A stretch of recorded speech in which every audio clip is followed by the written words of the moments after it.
Now before I get blazing through the 414G threading video that I'm going to do with this black thread, I want to point out something here. Here is the motor from the 414G, and I'm measuring from this end of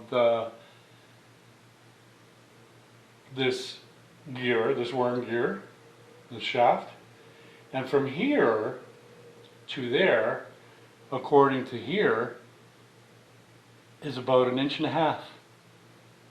It's almost exactly 1.5 inches.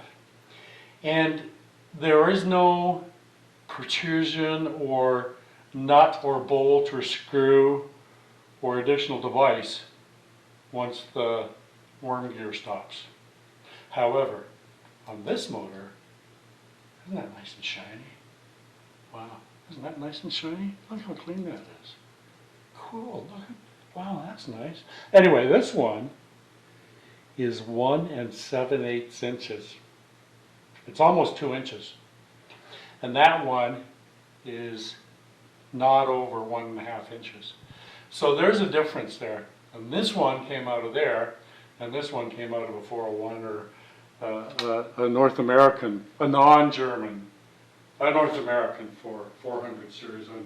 I'm venturing. But anyway, so that's that. And the other, and yeah, that is the motor. And I mean, I was sewing on this. I have, you know, clips of me sewing on this machine just yesterday or whatever.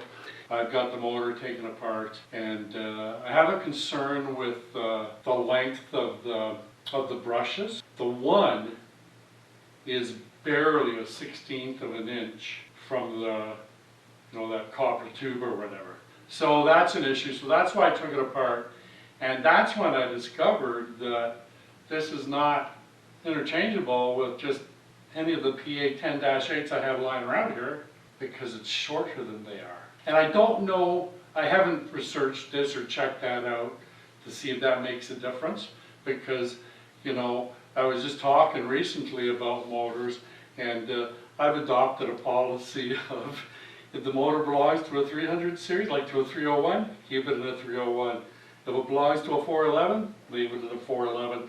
I'm not sure how interchangeable, I know motors are portable and they are interchangeable. But anyway, that was the motor clip. Now what I'm going to see is if I can remember how to expertly thread a machine. And what I'm using, because the thread spool is broken and I don't have an extractor, all I'm going to do is bring the thread over. And it's easy to get the thread in because you can just pull it up that little tab there. So it's in that far now. I figured that out, I think. And then I'm just going to bring it down to the thread guard. And the thread guard is this device here. While I am mentioning this device here, the thread guard, I would also like to mention this device over here, this one here that has the discs lined up with it. This is the thread guard. Guide, guard.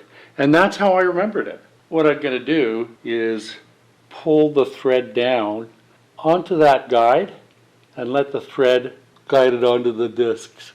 The first one missed. So now, I don't know if you can see that, but the thread is down there between the first two discs. What I would call the outer disc and the middle disc. That one would be the inner disc, middle, outer, because there's discs. So that goes, oh, I pulled it out. So that goes in there like that. And I want to make sure that I'm still on the right page with you. And here we can see that the thread comes up, and now it is approaching this spring. That's the spring on our tension assembly, because the upper tension assembly is a thread guard and any discs, and there's 3 discs, and the check spring. That's what is called the upper tension assembly.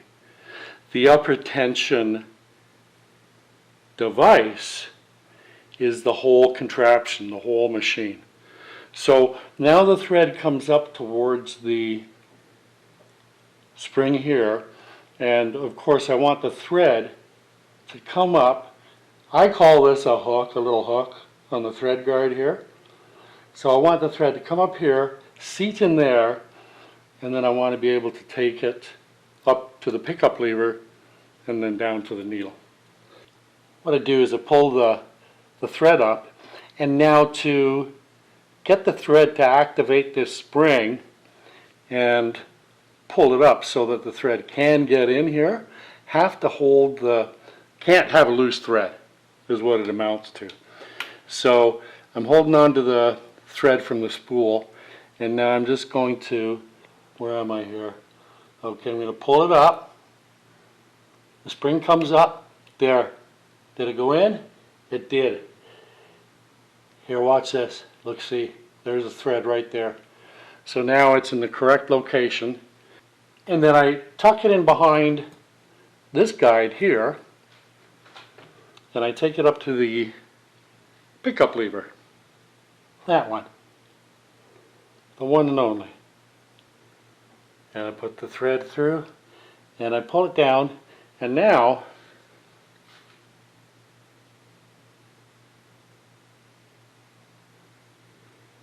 the thread is going to come back down to here, and it's going to go through that loop. Then it's going to come down, and what I have to do is I have to get the thread underneath this thing and back here and pull the thread through, and it'll come out this loop. So let me get a little bit of position on that. So this is the bottom of the tension device, and the needle is down here, and I want to see if I can get a little closer. So there we are. This is where we left off with the thread coming through this guide, and then I was chatting with you right here. That's the one I want to talk about. And so the thread comes down from that guide, and then what we do is it has to go on top of that thing right there. It has to go between, it has to go in between this cream colored frame, aluminum frame, cast aluminum frame, right? And this guide, which is right there. And then once you get it back there, you pull it, and it's like that. I'm just going to raise that up a little. Let me loosen something and push something else. Oh, you're doing a heck of a job, Jebb. And there you can kind of eyeball that and see how that works. And you can actually see the slot that is, cut in that metal thread guide. Is that this thread guide? And it goes in a valley on the needle bar, a cutting on the needle bar, and that's how it's held in place. And every single time I try to take that, thread guide off the 237 or 239, it breaks. And so I venture to suggest that is the reason for this screw here, because the 237s and 239s, as amazing as they are, their one real failure was that thread guide. And I mean, it was the last thread guide, and I mean, it's extremely important. It's the last one before the needle, you can't even fudge it and say, oh, well, I can just, so, but kudos to Singer. So I wanted to show that to you as well. So this is all kind of part and parcel of the threading, the Singer 414G. Used the black thread from the top. I really like the pretty red color coming out of the bottom, from the bobbin. So that's that clip.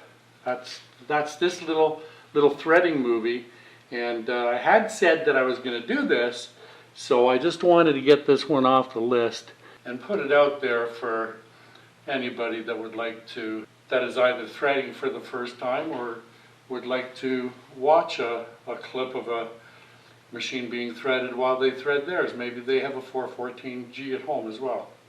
that would be nice.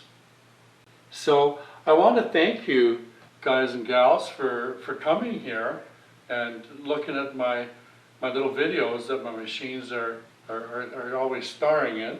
And I do appreciate your support. Subscribing really does help. So if you're able to subscribe, I thank you for your help. So I hope you're all having fun with your machines and your machines and your dreams. But stay healthy, have fun, and I hope I see you back here again real soon the next time I publish. I'm publishing a fair bit close together now. I'm publishing fairly regular and fairly close together. So if you like watching somebody learn how to do stuff on vintage singers, come on by. Cheers, adios amigos.